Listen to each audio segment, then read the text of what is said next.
Long ago, before the modern world had touched the heart of Africa, there lay a lake so vast and deep that the horizon seemed to melt into its waters. This was Lake Bangweulu, the Lake of the Elephant, as the people called it. Its name spoke of the great creatures that roamed its shores, elephants so wise, so majestic, that they were considered the guardians of the land. The lake itself shimmered like a mirror under the sun, and its waters stretched as far as the eye could see. It was a place of tranquility, where the sky reflected blue and gold hues onto the surface, and the surrounding lands were green and fertile. Fish swam freely in its depths, and birds flew in great flocks above, their songs carried on the wind. But most magnificent of all were the elephants, who ruled the shores with a silent grace. The elephants of Bangweulu were unlike any other. Their presence was not just one of size or strength, but of profound wisdom. The people of the nearby village, who had lived on the lake's shores for generations, spoke of the elephants with deep reverence. They were said to understand the language of the wind and the movement of the stars. Every day, at dawn and dusk, the elephants would come to the lake to drink from its sacred waters. Their steps were slow and deliberate, their large, soulful eyes gazing out over the vast expanse of water as if seeing something beyond the horizon, something eternal. For as long as anyone could remember, there had been an unspoken understanding between the people and the elephants. The elephants roamed free, and the people gave them space, understanding that these creatures were more than just animals, they were the keepers of the balance of the land and water. The elders of the village would tell their children stories of how, in times of drought, the elephants had led the people to hidden springs deep within the forest, or how they would protect the villagers from the dangers of the wild with their sheer presence. But as with many things in life, there were those who grew restless. The younger generation, who had not seen the full extent of the elephants' wisdom, began to see them differently. Where the elders saw sacred guardians, the younger hunters saw opportunity. The tusks of the elephants were large, their ivory gleaming under the sun, and to some, they held more value than the creatures themselves. Among the hunters was a man named Kanda. He had grown up hearing stories of the elephants, but as the years passed, his respect for them had waned.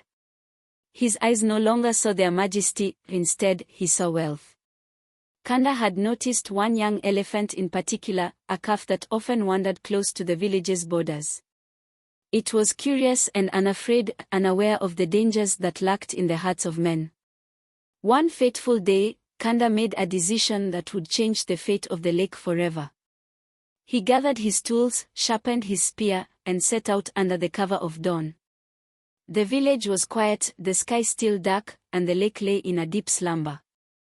As he approached the edges of the forest where the young elephant often wandered, he saw it, small by elephant standards, but still large, with its soft eyes gazing out at the rising sun. Kanda hesitated for a moment, his spear heavy in his hand, but greed clouded his heart, and he cast it. The spear struck true, and the young elephant let out a cry that echoed across the water. The cry was unlike anything Kanda had ever heard, deep, mournful, and filled with a sorrow that seemed to shake the very earth. The other elephants, who had been farther away by the lake, raised their heads in unison, their large ears flapping in distress. The older elephants trumpeted in response, their cries filling the air, a sound of grief and rage. The people of the village heard the commotion and rushed to the scene. They found Kanda standing over the fallen calf, its blood staining the earth. The villagers were horrified, for they knew what this act meant. Kanda had not just killed an animal, he had broken the sacred bond between the elephants and the people. The elders shook their heads in sorrow, and though Kanda stood defiantly, the weight of what he had done began to settle over him. That night, the elephants gathered at the lake. They stood in silence, their massive forms reflected in the water under the pale moonlight. The villagers watched from afar, too afraid to approach, but unable to look away. The elephants seemed to be communing with the lake itself, their trunks reaching down into the water, their eyes fixed on something unseen. The wind grew still, and the air became thick with a sense of foreboding. The next morning, the people awoke to an eerie silence. The birds no longer sang, and the animals of the forest stayed hidden in their dens. But most disturbing of all, the elephants were gone. The shores of the lake, once so full of life, were empty. There were no tracks, no signs of struggle, just the quiet, still waters of Lake Bangweulu and the vast, empty land around it. Days turned into weeks, and still the elephants did not return. The villagers began to worry, for without the elephants, the balance of the land seemed off. The crops did not grow as they once did, the rains became sparse, and the once thriving ecosystem around the lake began to wither. The elders spoke of the elephants disappearing into the lake itself, retreating into its depths to escape the greed of man. Kanda, too, was changed. Guilt weighed heavily on him, and the villagers began to shun him, blaming him for the loss of the elephants. He would sit by the lake's edge for hours, staring out over the water, hoping to catch a glimpse of the great creatures, but they never appeared. The lake seemed emptier without them, and the world felt colder. One night, many years after the disappearance of the elephants, a great storm swept across the land.